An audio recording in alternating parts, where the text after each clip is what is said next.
বন্ধুরা, welcome to spoken English by রোমেন্সা। আমি অ্যাডভান্স লেভেলের ইংলিশ শেখাচ্ছিলাম। আজকে যেমন তোমাদেরকে প্রথমত বলবো, এটা খুব সহজ জিনিস, যেমন শুড আর অট টু একই মানে। আগেকার যুগে অট টু নৈতিক করতে হবে, you ought to speak the truth, এখন you should speak the truth. এখন সব জায়গায় শুড ব্যবহার করতে অট টু নাও দিতে পারো, এটা ওল্ড ফ্যাশন হয়ে গেছে। You should do this, you should তোমার করা উচিত, খাওয়া উচিত, দেখা উচিত, ইউ শুড কাম হেয়ার, এটা জেনারেল। যেমন every student should study hard, প্রত্যেকটা স্টুডেন্টেরই কঠোর পরিশ্রম করে পড়া উচিত। এবার দেখো শুড আর হ্যাড বেটার, হ্যাড বেটারটা একটা নতুন জিনিস শিখবে। যেমন হ্যাড বেটার কথাটা আমরা কখন ব্যবহার করি, যেটা আমরা বাংলা হচ্ছে এটা করলেই ভালো হতো, না হলে তোমার কোনো ক্ষতি হবে অথবা তোমার কোনো বিপদ হবে।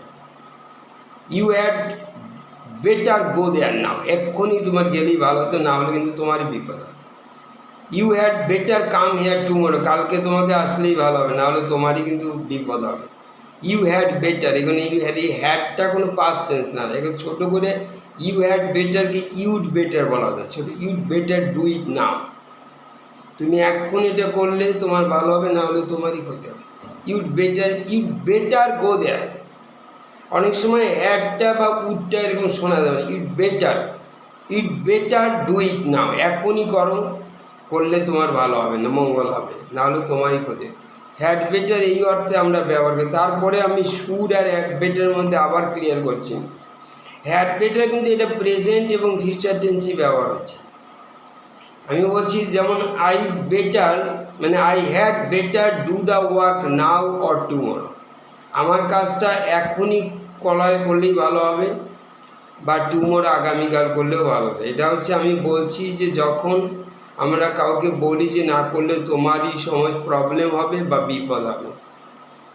যেমন example, you'd better be on time, তোমাকে ঠিক সময় আসতে হবে, আর you'd better not be late, you'd better দেরি না করলে, or I will be very angry, তুমি দেরি না করলেই ভালো, you'd better not be late or I will be very angry.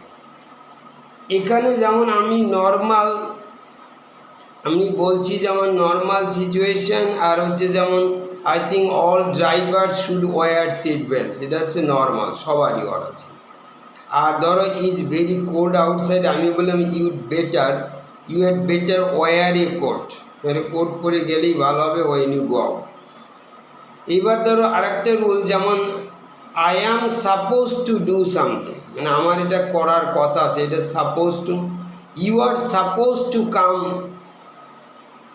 At 10 o'clock, তোমার 10টা, বা you are suppose to go there, তোমার সেখানে যাওয়ার কথা আছে। যেমন I am suppose to go to Kolkata tomorrow, কালকে আমার কলকাতা যাওয়ার কথা আছে। এটা কথা আছে এরকম বাংলা, যেটা আগের থেকে আমরা অ্যারেঞ্জ করে রেখেছি, এটা কথা আছে। এখানে পাস্ট টেন্সে ওয়াজ ওয়্যার, যেমন I was suppose to go there, আমার যাওয়ার কথা ছিল কিন্তু I did not go there. You had suppose to come here at 10 o'clock, তোমার 10টার সময় আসার কথা ছিল, now it is 12 o'clock। You were suppose to, বা ইউ ওয়্যার, যে নেগেটিভ হয়, ইউ ওয়্যার বা you are not suppose to do it, তোমার এটা তো করার কথা না। You are not suppose to go there, তোমার ওখানে যাওয়ার কথা না, আর কথা you are suppose to do. ওই রকম তাহলে এখানে লক্ষ্য করো, আরেকটা এবার ইংলিশ শিখাচ্ছি। It's high time for somebody to do something, এটা normal. It's high time for you to learn spoken English, এটা তোমার এই স্পোকেন ইংলিশ শেখার উপযুক্ত সময়। তখন normal, it's high time for you to learn it, to do it, এটা আমরা বলি it's high time, it's about time, it's high time, একটাই মনে রাখো, টু ডু সামথিং। কিন্তু অনেক সময় হয় কি, একটা মানে উপযুক্ত সময় চলে গেছে, তখন আমরা ক্রিটিসাইজ করতে এটা ব্যবহার করি খুব, তখন আমরা এটা, যেমন is high time you did something, এটা পাস্ট টেন্স দিই, অর্থাৎ উপযুক্ত সময় চলে গেছে, যেটা তোমার আগেই, মানে ইউ শুড হ্যাভ ডান, মানে তোমার আগেই করা উচিত ছিল, তুমি করনি, তখন আমরা বলি is high time you did, মানে যেমন use high time you should have gone there, you did মানে you is high time you went there, গোয়ের পার্সেন্ট ওয়েন, তোমার সেখানে মানে অনেক আগে যাওয়া উচিত ছিল। Is high time you learn spoken English, spoken English তোমার অনেক আগে শেখা উচিত ছিল। লার্ন হবে, পাস্ট টেন্স হবে। ইউ লার্ন তুমি এখনও শেখো নাই, সেটা তখনই ক্রিটিসাইজ করা বা কারো বিরুদ্ধে কোনো কমপ্লেন করা, অভিযোগ করা, ক্রিটিসাইজ করতে আমরা ব্যবহার করি।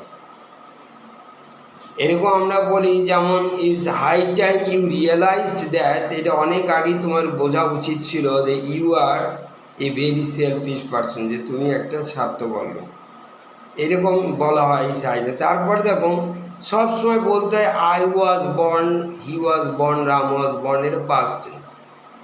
হি was born in Kolkata in 2010, born. I was কখনই বলা যাবে না আই অ্যাম বর্ন। হ্যাঁ, তবে অনেক সময় এরকম বলা যাবে যে how many babies are born everyday, প্রত্যেক দিন কটা করে শিশু জন্ম হয়, এটা present. How many babies are born. আর I was born, you are born, এটা বর্ন ফার্স্ট টেন্স। এইবার দেখো একটা জিনিস শিখাচ্ছি, যেমন এটা ফর্মুলাটা আছে I don't like being, I don't love being, I don't like being telling me বা being told what to do, মানে I don't like being told, I don't like being asked, I don't like being tortured, মানে যে জিনিসগুলো আমার পছন্দ না। Being, I don't like, এই ফর্মুলাটার নাম হচ্ছে আই ডোন্ট লাইক বিং, তারপরে ভার্বের পিপি দিতে হবে। যেমন বললাম I don't like being told what to do, কী করতে হবে সবসময় এটা বলা, মানে somebody is always telling me do this, do that, go there, এটা আমার পছন্দ না। I don't like people telling me this thing. ওখানে এটা বলছে, এইটাকে আমরা ছোট করে বলি I don't like being told what to do, কী করতে হবে সবসময় এটা বলা, যেমন আমার পছন্দ না। আবার দেখো I remember being given a toy, আমার মনে পড়ে একজন আমাকে একটা টয় ছোটোবেলায় খেলনা দিচ্ছিল, I remember being. I hate being kept waiting, আমাকে কেউ অপেক্ষা করা রাখলে এটা আই হেট, মানে I don't like being kept waiting, অর্থাৎ বিং কেপ্ট মানে আমাকে ওয়েট করা রাখছে, এটা আমার পছন্দ না, I hate being kept wait, এরকম। আর I love being given money, I love being যে কোনো, এটা আমার পছন্দ, আই লাভ বিং বা I don't like, I love being given মানি, টাকা দেওয়া কেউ দিচ্ছে, সামবডি ইজ গিভিং মি, মানে আই লাভ বিং, এরকম একটা ইংলিশ হয়। I don't like being, I love being. এইবার চলো গেট দিয়ে আমরা ভয়েস চেঞ্জ করি, যেটা নর্মালি তোমরা যেমন একটা এই যে গেটটা স্পোকেনে খুব ব্যবহার, এই যে অ্যাডভান্স লেভেল শেখাচ্ছি, এই জন্য দেখো নর্মাল এক্সাম্পল ভয়েস চেঞ্জটা কীরকম, যেমন nobody was heart in the accident, অ্যাক্সিডেন্টে কেউ আহত হয়েছিল না, নোবডি ওয়াজ হার্ট। এটা দেখো এইটাকে আমরা বলছি নোবডি গট হার্ট, এখানে নোবডি ওয়াজ হার্টের পরিবর্তে নোবডি গট হার্ট, এখন গেট দিয়ে বলা যায়। যেমন আমি আরও কয়েকটা I get invited to parties, মানে আমি সবসময় নিমন্ত্রণ পাই পার্টিতে। আই অ্যাম ইনভাইটেডকে আই গেট ইনভাইটেড। যেমন দেখো I was stopped by Mita on the way, Mita আমাকে থামিয়ে দিয়েছিল, আই ওয়াজ স্টপডকে আই গট স্টপড বলা যায়, আমাকে থামিয়ে দিল on the way. I didn't gate paid last month, মানে আই ওয়াজ নট পেইড, এগুলো গেট পেইড, এগুলো গেট দিয়ে আমরা এই কথাগুলো এখন বলি মডার্ন ইংলিশে স্পোকেনে। মাই কার ওয়াজ স্টোলেন, চুরি হয়ে গিয়েছিল, আর মাই কার গট স্টোলেন, এটা বলতে পারো। এইটা যদি কোনো কিছু ধরো এরকম যদি ঘটে বা কোনো পরিবর্তন, যেন I got injured in the accident, এরকম আই গট এরকম injured, I got stopped, I got blame, যেগুলো আই ওয়াজ থেকে আই গট, এরকম যেটা হয়েছিল সেইটা বলতে গেলে আমরা গেট দিয়েই বেশি কথা বলি এখনকার যুগে। তারপরে দেখো আমি একটা কথা তিনভাবে বলা যায়, এটা আমি পড়াচ্ছি, সেটা হচ্ছে কী ধরনের, it is said that Ram is 100 years old, বলা হয় ইট ইজ সেইড দ্যাট, মানে বলা হয় রামের বয়স 100 years, Ram is 100 years old। এই কথাটা এইভাবে বলে, Ram is said to be 100 years old, রামের বয়স 100 বছর। আর people say that Ram is 100 years old, লোকেরা বলে রামের বয়স 100 বছর। আমি আবার বলছি, একই কথা তিনভাবে বললাম। ইট ইজ সেইড দ্যাট, এরকম বলা, it is said that Ram is 100 years old, বলা হয় রামের বয়স। আবার রাম ইজ, এইবার রাম দিয়ে বলছি, ইট দিয়ে না, Ram is said to be 100 years old, রামকে বলা হয় 100 বছরে। আর একটা হয় পিপল সে, লোকেরা বলে রাম ইজ 100 years old। দেখেন, একই কথা তিনভাবে বলা যায়। এরকম আমরা অনেক কিছু, ইট ইজ থট দ্যাট, ভাবা হয়, it is believed that a ghost lives on that, একটা গোস্ট, ভূত ওখানে বাস করে।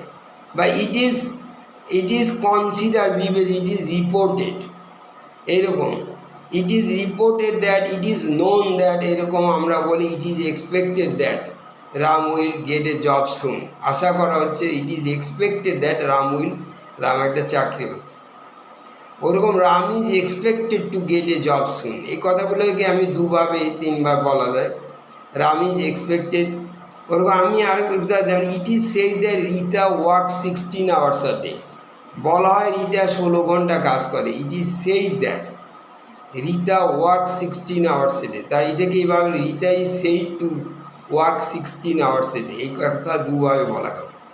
আবার দেখো, it is believed that the missing boy, এটা বলা হয় যে বিলিভ, বিশ্বাস করা, missing boy is wearing a red shirt, একটা লাল শার্ট পরে আছে, একটা বালক হারানো গেছে, তাহলে এটাকে বলা হয় the missing boy is believe to be wearing a red shirt. আবার it is expected that he will come soon, he is expected to come soon, একই কথা দেখ কতভাবে বললাম। আবার দেখো এখানে, ইট ইজ অ্যালেজড দ্যাট, অভিযুক্ত করা হয় যে Ram kicked a leader, Ram একটা লিডারকে লাথি মেরেছে, Ram is alleged to have kick. এখানে একটাই রুল, এখানে ব্যতিক্রম, যদি পাস্ট টেন্স হয় তখন, যেমন Ram did something, it is said the Ram did, it is said the Ram, Ram is said to have done, এটা দেখো অন্যরকম, পাস্ট টেন্স হলে to have done, Ram did something, Ram is said to have done. Ram stole a book, it is said that Ram stole a book, আর Ram is said to have stolen a book, said to have done, এটা বলা হয়। Thank you.